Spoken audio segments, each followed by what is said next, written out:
ఈ శవము దుర్వాసన కొట్టినప్పుడైనా ఆమె మనకు సంస్కారానికి అప్పగిస్తుంది అనుకుని ఇళ్లకు వెళ్ళిపోయారు. గంగాధరుడు, శాంతాదేవి మాత్రము ఆ శవంతో పాటు శ్రీగురుని సన్నిధిలోని ఆ రాత్రి అలానే ఉండిపోయారు. పిల్లవాడు చనిపోక ముందు 3 రోజులు తర్వాత 2 రోజులుగా నిద్రాహారాలు లేకుండా ఏడ్చి ఏడ్చి సోలిపోయిన ఆమెకు నాటి తెల్లవారుజామున కునుకు పట్టింది. అప్పుడు ఆమెకు స్వప్నంలోని శ్రీగురుడు దర్శనం ఇచ్చారు.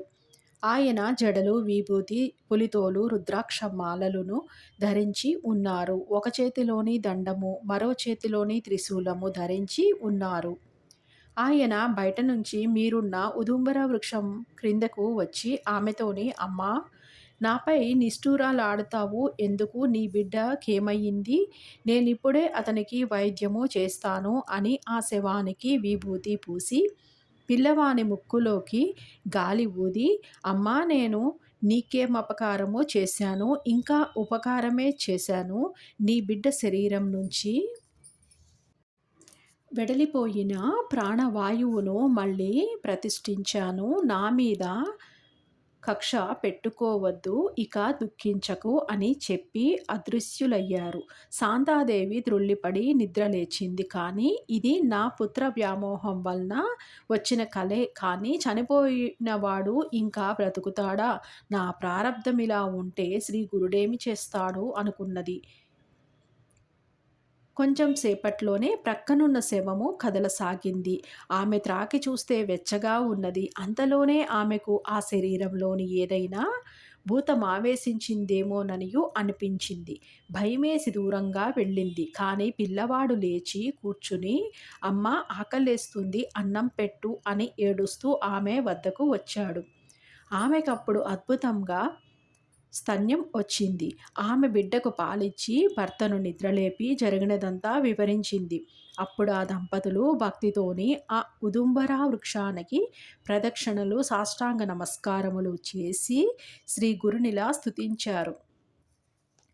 ఓ శ్రీ గురుమూర్తి, జయము జయము. సాక్షాత్తు త్రిమూర్తి స్వరూపులైన మీరు భక్తులపై వాత్సల్యంతోని మానవ రూపం ధరించారు. వారి హితం కోరి నిరంతరము వారిని కనిపెట్టి కాపాడి తరింపచేయడానికై ఈ క్షేత్రంలోని వెలిశారు. భక్తుల తాపాలను హరించే మీ మహత్యాన్ని వర్ణించడము ఎవరితరము కాదు.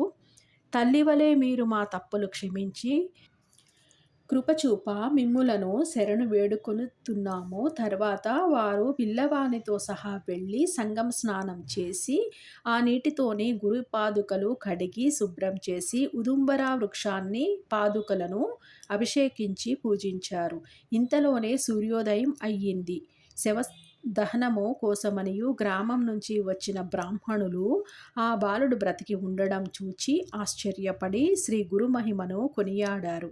ఆ దంపతులు ఆనందంతోని బ్రాహ్మణులకు భోజనమును పెట్టారు. తర్వాత ఆ పిల్లవాడు విద్యా వినయ సంపన్నుడు, దీర్ఘాయువు, భాగ్యవంతుడు అయ్యాడు. కనుక నామధారక, ఈ క్షేత్ర మహిమను వర్ణించడము ఎవరితరము కాదు. అచ్చటి మేడి చెట్టు మూలంలోని శ్రీగురుడు నిశ్చయంగా నిత్య నివాసము చేస్తున్నాడు. ఆయన అక్కడ భక్తితోని సేవించిన వారికి కోరికలన్నీయును నెరవేరుతాయి. సందేహము లేదు. అందుకే అచ్చటి మేడి చెట్టు సాక్షాత్తు కల్పవృక్షమే. శ్రీ దత్తాయ గురవే నమః. శ్రీ శ్రీపాద శ్రీ వల్లభాయ నమః. శ్రీ నృసింహ సరస్వత్యై నమః. శుక్రవారము పారాయణము సమాప్తము. శ్రీ గురుచరిత్ర అధ్యాయము 21 సంపూర్ణము.